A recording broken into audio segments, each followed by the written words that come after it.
오늘 말씀 제목이 나이 먹는 것이 복이다 라고 잡았는데요. 예전 버전으로 옆 사람한테 한 번 더 인사하시겠습니다. 예전 버전을 알려드려야 되나요? 당신은 복 있는 사람입니다. 네. 힌트를 드렸는데도 아주 그냥 입에까지 떠먹여달라고 이렇게 저희가 더 친절하도록 하겠습니다. 주 안에 있는 것 자체가 복입니다. 그래서 사실 굳이 설명하지 않아도 주 안에 있으면 나이 먹는 것도 복입니다.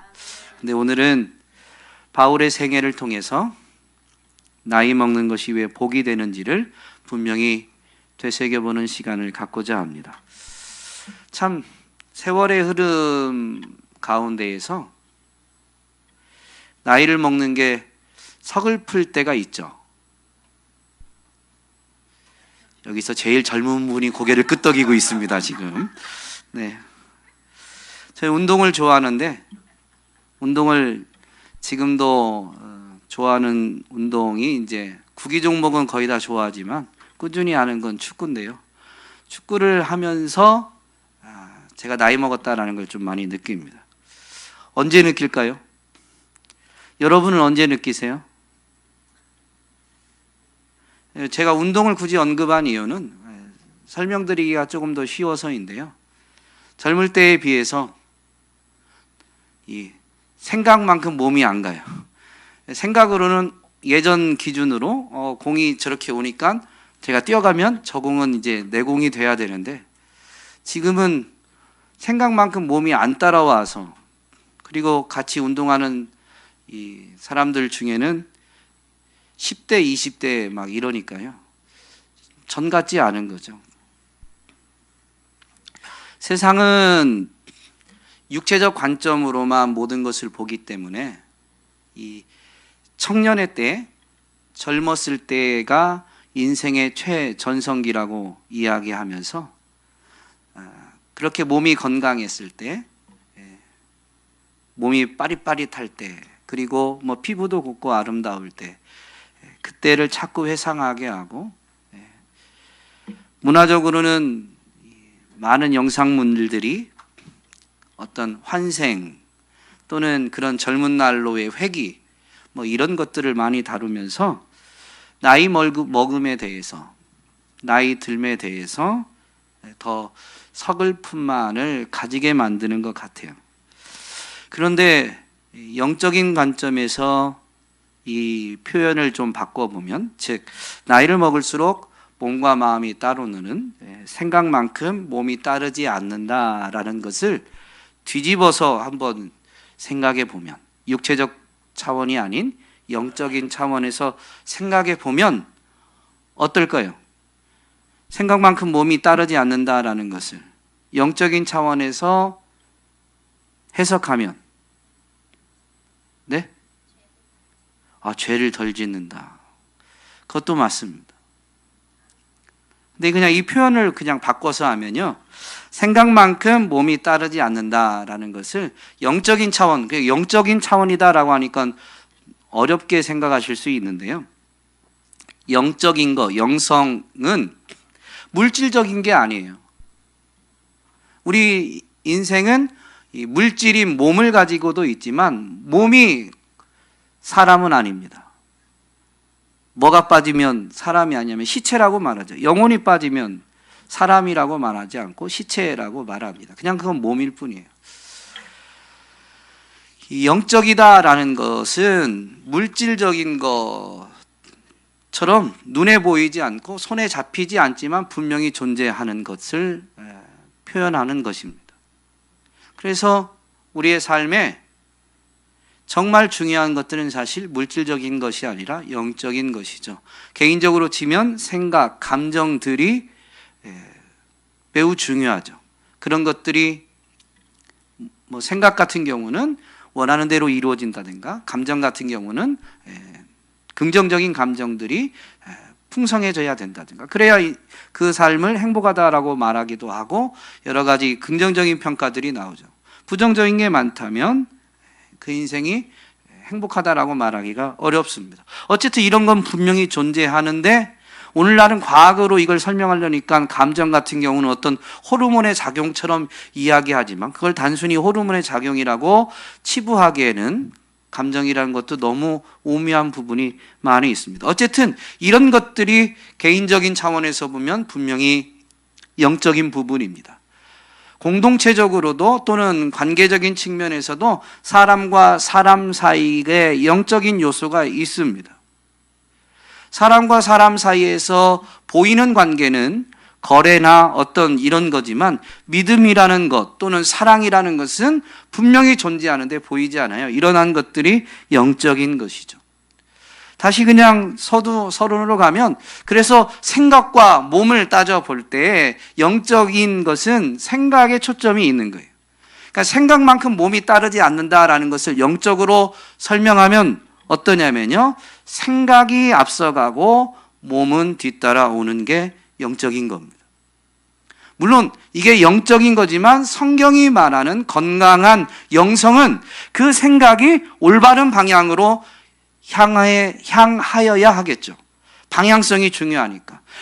사실 나이를 먹는다라는 것은 영적인 차원에서 보면 건강한 생각 또 그걸 깊이 할 수 있는 것이 영적인 것입니다.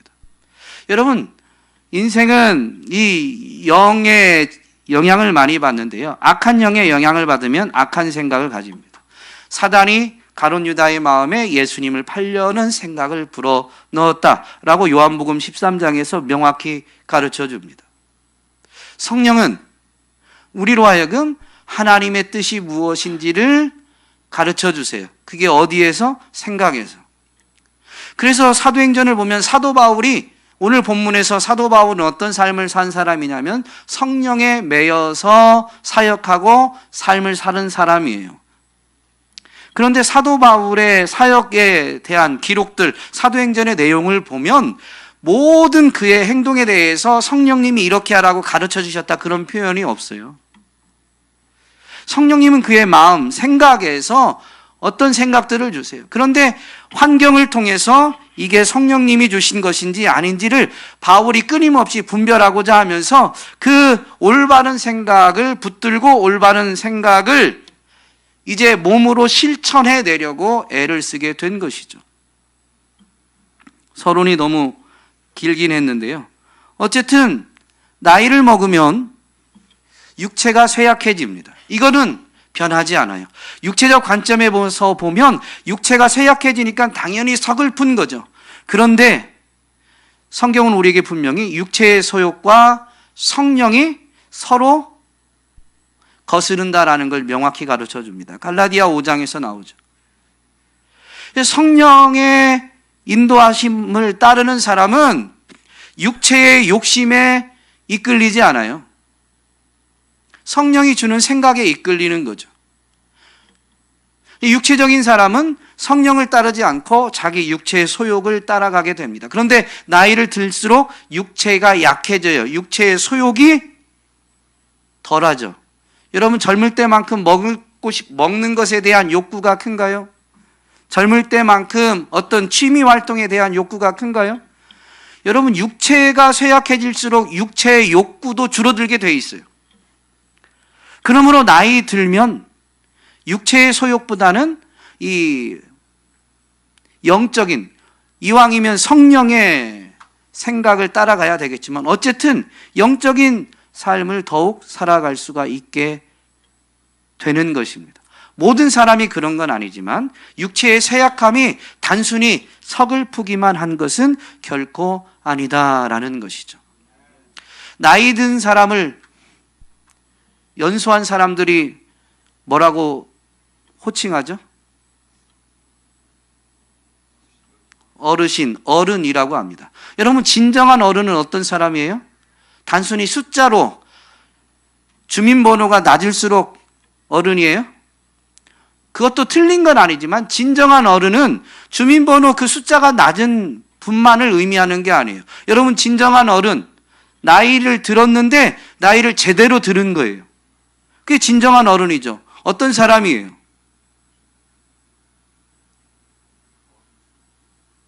어른스러운 분인데 그 어른스러운 게 뭐예요?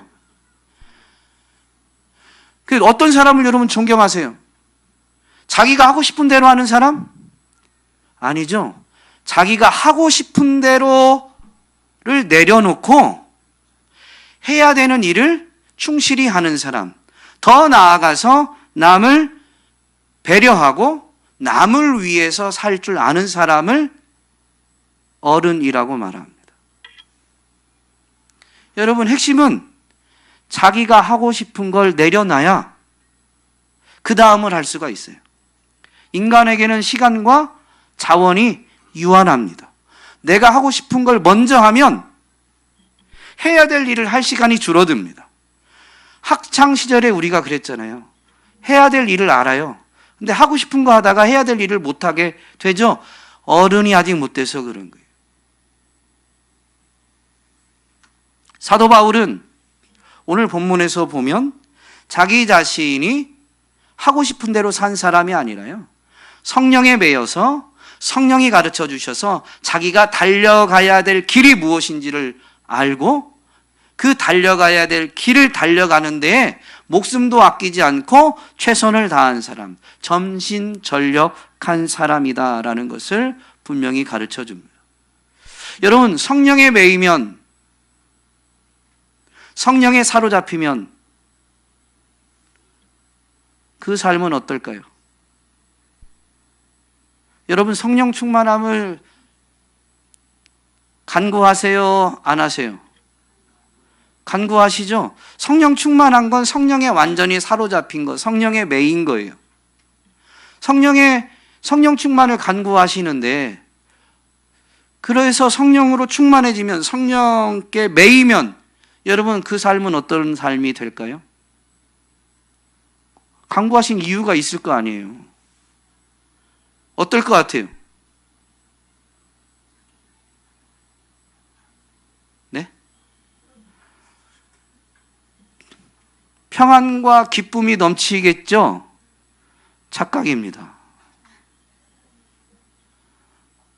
육체를 가지고 있는 한 육체의 소욕과 끊임없이 싸워요. 다만 뭐가 중요한지를 명확히 알고 있기 때문에 이 소욕을 더 쉽게 성령에 매이니까 이 육체의 소욕이 없어지는 게 아니에요. 여전히 있을 뿐입니다. 있는데 성령의 가르치심에 빨리 순종하고 복종하는 거죠. 어쨌든 그 내면에 갈등이 있어요. 그 갈등은 사람으로 하여금 근심과 염려를 가져다 줍니다. 즉 성령에 매인 사람, 성령 충만한 사람, 근심과 염려가 없는 게 아니라 근심과 염려가 있다라는 거죠. 바울의 삶이 그러했습니다. 오늘 본문에는 바울이 근심과 염려가 있다라는 표현은 없죠. 그런데 바울이 지금 밀레도에서 에베소의 장로들을 초청해서 마지막 설교하는 내용인데요.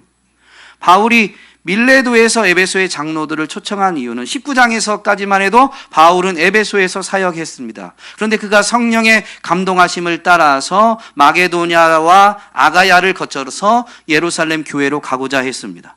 그런데 때마침 그 에베소에서 데메드리오에 의해서 소동이 일어났죠. 소동이 그치자 바울은 에베소를 떠나서 마게도냐로 가고 또 그가 성령의 가르치심대로 계획한 대로 이제 아가야 지방으로 가는데 20장 앞부분에 보면 이 아가야 지방이라고 않고 헬라 지방에서 머물렀다라고 되어 있습니다. 근데 같은 지역이에요.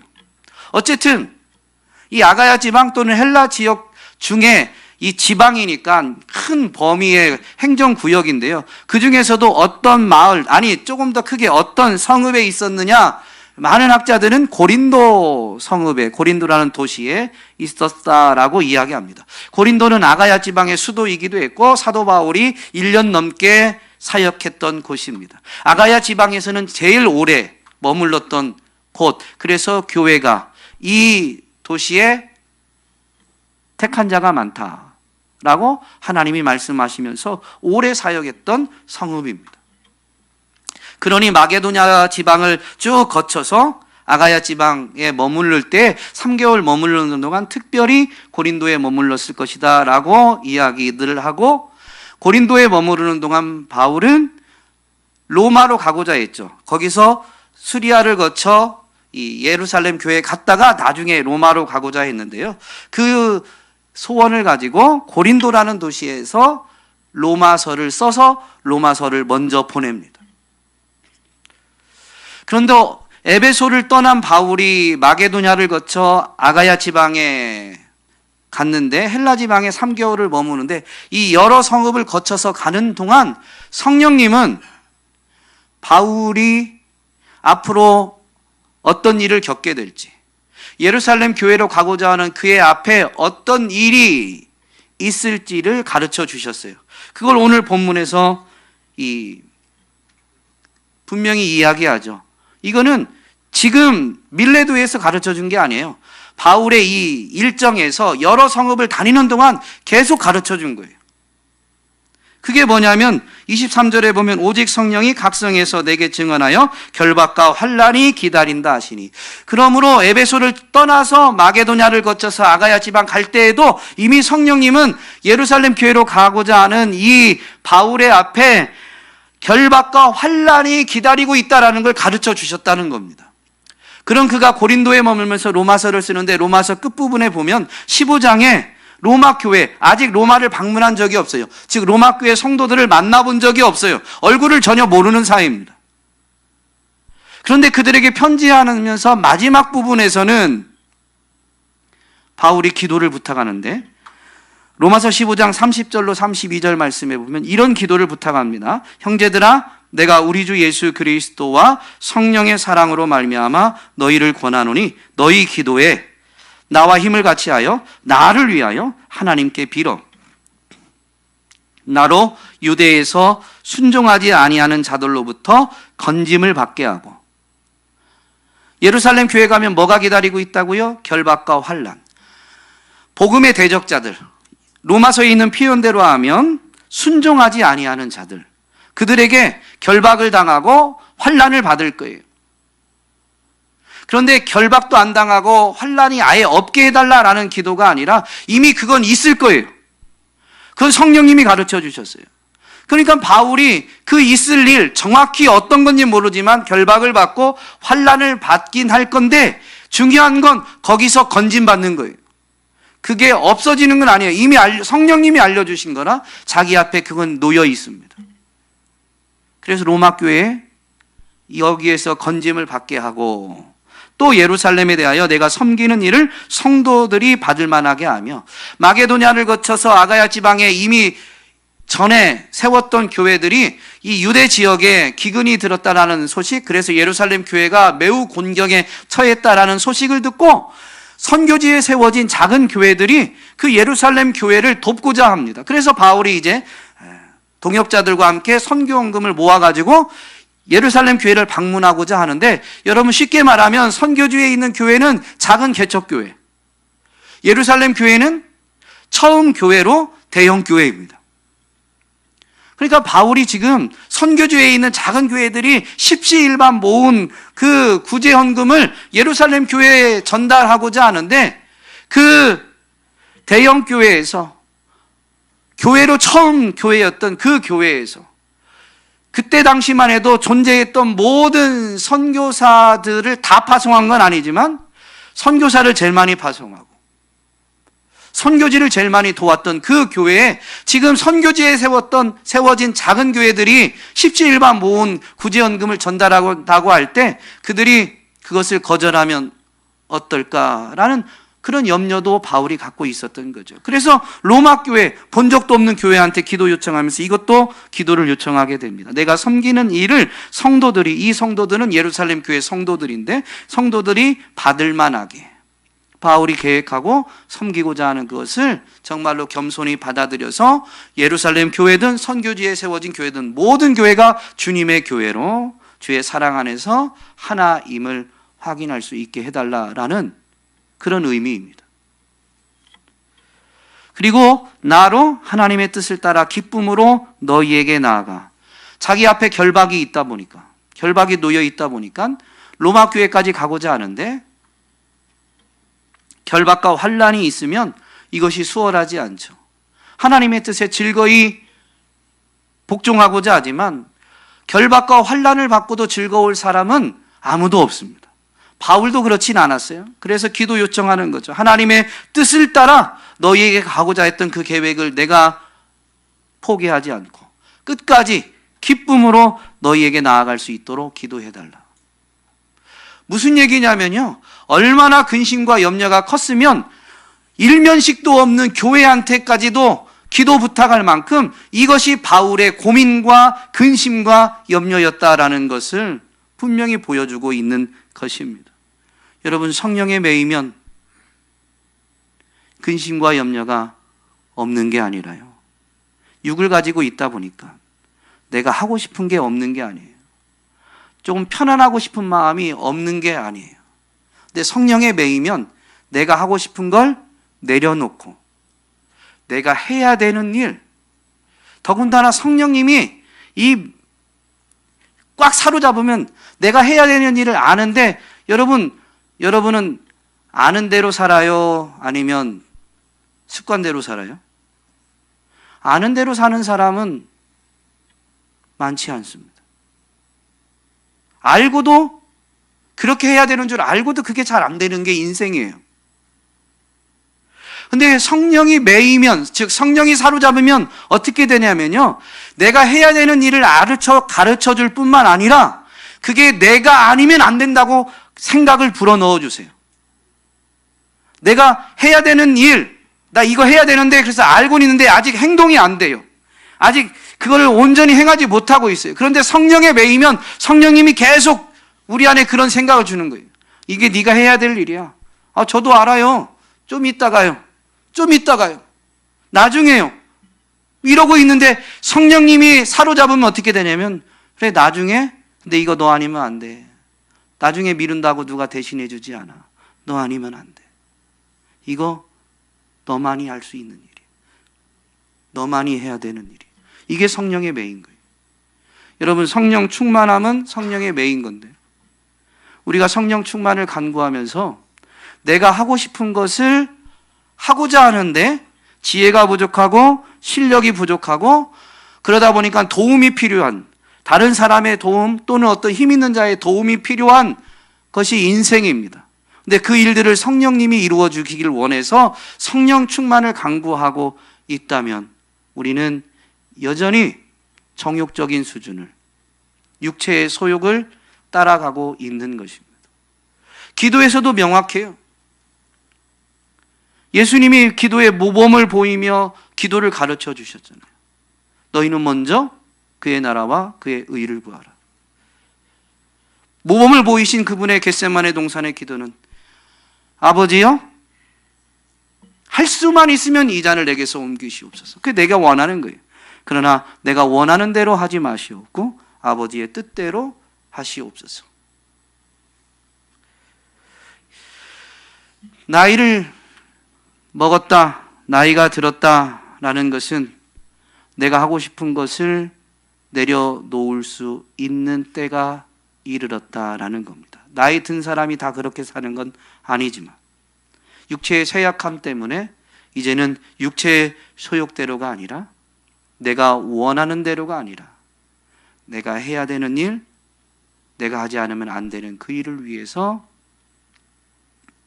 삶을 살아낼 기회가 되었다, 준비가 되어졌다라는 의미입니다.